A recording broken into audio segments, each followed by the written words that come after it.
j'espère que vous allez bien. On se retrouve aujourd'hui pour une nouvelle vidéo YouTube. Et dans cette vidéo, on va parler un petit peu vocabulaire. Parce que c'est vrai que j'entends souvent des personnes me dire à chaque fois « very » et m'ajouter un adjectif tout de suite après. Sauf que « very » c'est un mot qui est trop utilisé en anglais. D'accord? Si vous voulez arrêter de passer pour un débutant en anglais, je vous en supplie, arrêtez de dire « very » à chaque fois. D'accord? Si vous dites toujours « very », vous allez passer pour quelqu'un qui manque de vocabulaire en anglais. Et nous, aujourd'hui, on veut pas ça. On ne veut pas manquer de vocabulaire en anglais parce que nous connaissons un grand tas de vocabulaire en anglais. Donc ça, c'est plus possible.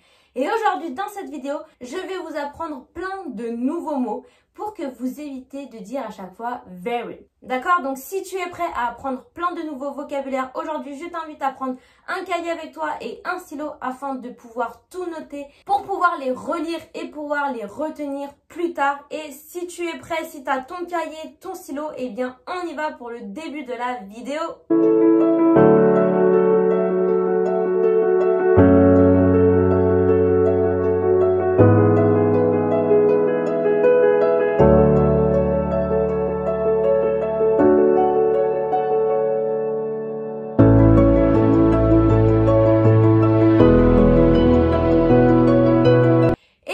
Commencer avec le premier adjectif qui est l'adjectif happy. Souvent, quand vous voulez dire que vous êtes très heureux, eh bien, vous dites I am very happy. Donc, c'est génial, vous êtes très heureux, nous sommes contents. Mais happy, tout le monde connaît cet adjectif. Et moi, aujourd'hui, je veux vous en apprendre un nouveau pour dire que vous êtes vraiment heureux. À la place de dire I am very happy, vous allez dire I am ecstatic, ce qui signifie je suis en extase. Donc pour dire que vous êtes vraiment très heureux. Donc arrêtez de me dire I am very happy et dites-moi I am ecstatic. Le deuxième adjectif que nous allons voir, c'est l'adjectif fast. Donc là, c'est la même chose. Pour dire très vite, vous dites toujours very fast. Alors que vous avez plein d'autres adjectifs pour dire que quelque chose est rapide. Vous avez premièrement swift, deuxièmement quick et troisièmement speedy. D'accord? Donc arrêtez de me dire very fast et utilisez ces trois adjectifs. Swift, quick, speedy. Le troisième adjectif, c'est l'adjectif funny. D'accord? Donc là, c'est la même chose. C'est comme happy. Arrêtez de me dire he is very funny. Non. He is funny, yes, but he is not very funny. He is hilarious. Okay? You can be funny or hilarious, but you cannot be very funny, ok? Donc, arrêtez de me dire very funny et dites-moi plutôt he is hilarious. Ensuite, on va en voir un qui est vraiment très connu, c'est very good. Yeah, it's very good to see you. Non, non, stop, stop, stop. Very good, on n'en veut plus. Arrêtez de me dire very good. À la place de dire very good, vous pouvez dire excellent ou well. I'm good. Non, on n'en veut plus non plus. I'm very well. I'm well. I'm excellent. D'accord? Donc, arrêtez de me dire good et dites-moi plutôt soit well, soit excellent. Ensuite, on a l'adjectif easy qui veut dire facile. Donc là, pour éviter de toujours dire easy ou dire it's very easy, vous pouvez dire it's simple ou alors it's effortless.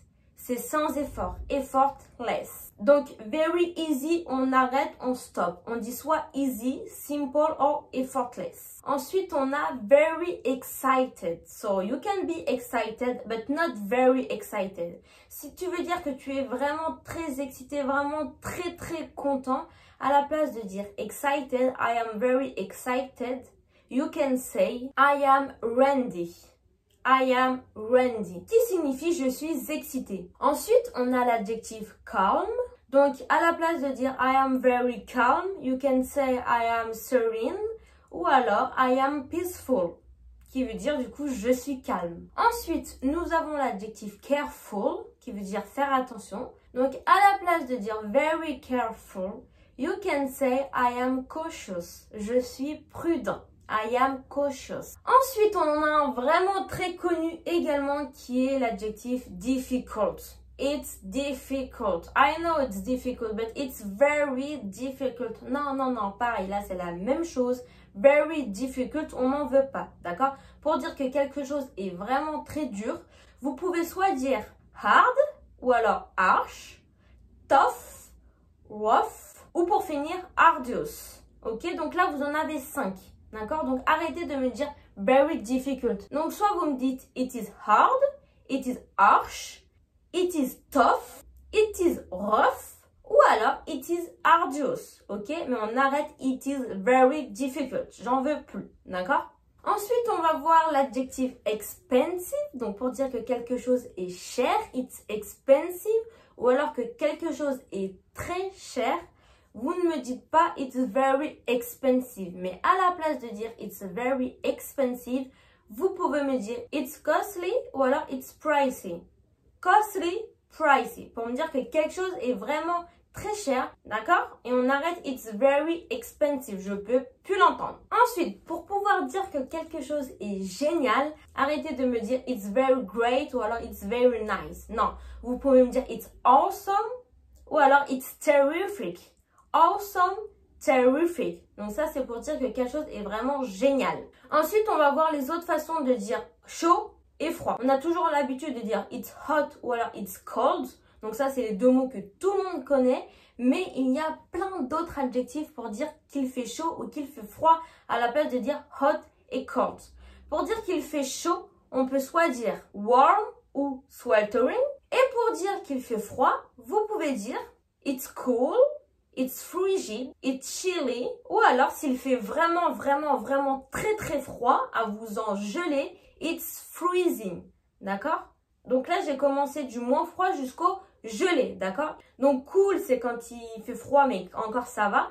Et freezing, c'est quand vraiment vous êtes congelé. D'accord? Donc arrêtez de me dire hot et cold. Et dites-moi plutôt warm ou sweltering et cool, frigid, chilly ou it's freezing. Et arrêtez de me dire it's very hot ou alors it's very cold, ok? Ensuite, on va voir un adjectif qui est it's very huge, qui veut dire c'est vraiment énorme. Donc là, pareil, à la place de dire it's very huge, vous pouvez dire it's enormous ou alors it's colossal, d'accord? Donc arrêtez de me dire it's very huge et à la place de ça, dites-moi it's enormous ou alors it's colossal. Et pour finir, on va voir le dernier et mon favori parce que je l'utilise tout le temps, c'est j'ai faim, I am hungry. Donc lui, bien évidemment, je ne l'utilise pas parce que quand on dit I am hungry, ça veut dire que tu as faim, mais encore ça va, tu peux attendre.